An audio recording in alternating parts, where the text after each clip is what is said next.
Thank you, Chairman Scott, and thank you for the panelists who are here presenting today.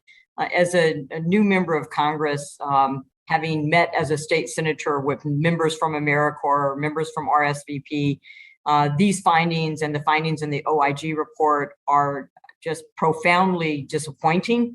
And I think the fact that we're talking about increasing budgets and increasing allocations or appropriations to an agency who has year over year shown that it is not accountable to anyone and it is not interested in getting its financial house in order is a disservice to both the organization, to those who had an intent to set up this organization as to recruit volunteers to help in various different endeavors. And it's a disservice to taxpayers. I found it unconscionable that we would be considering giving more money to an organization that has such little recognition over its financial resources that has been granted through the taxpayers of the United States. So I want to say that up front, having met with people who have worked in these areas, respected them, and would like to support them, I don't find that that's a valuable way to spend taxpayer money if we continue along this track. You can't hold organizations accountable if your answer to accountability is to give them more funding. With that, I'm going to direct my question to a different area, which I don't think has been addressed yet, but as a member of Homeland Security, this is a very important area to us as well. So, Ms. Jeffrey, according to your testimony, AmeriCorps' cybersecurity program is not effective in its current state, and the independent audit once again found a significant deficiency in the security of AmeriCorps' financial systems. And we already know that other government agencies have had breaches and have released private information when it was not intended to include Social Security numbers.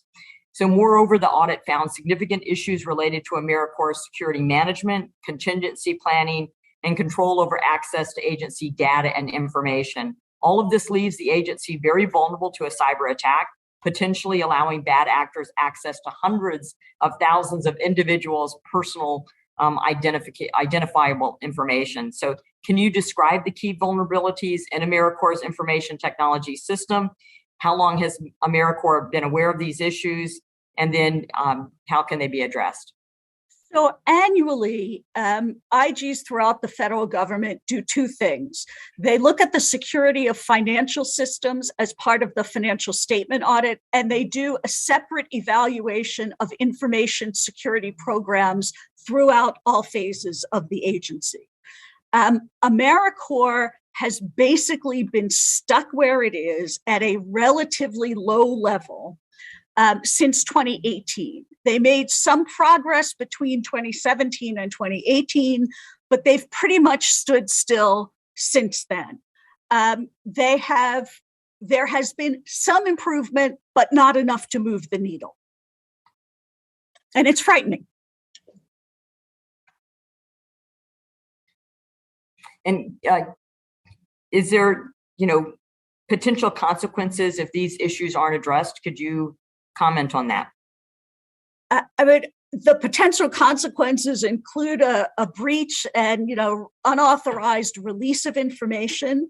If that happens, the agency not only takes a profound and possibly fatal blow to its reputation, but also the economic costs of remediation in terms of credit monitoring, et cetera, could be ruinous.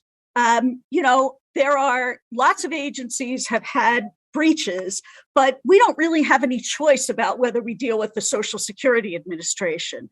People have a choice about whether to engage with AmeriCorps.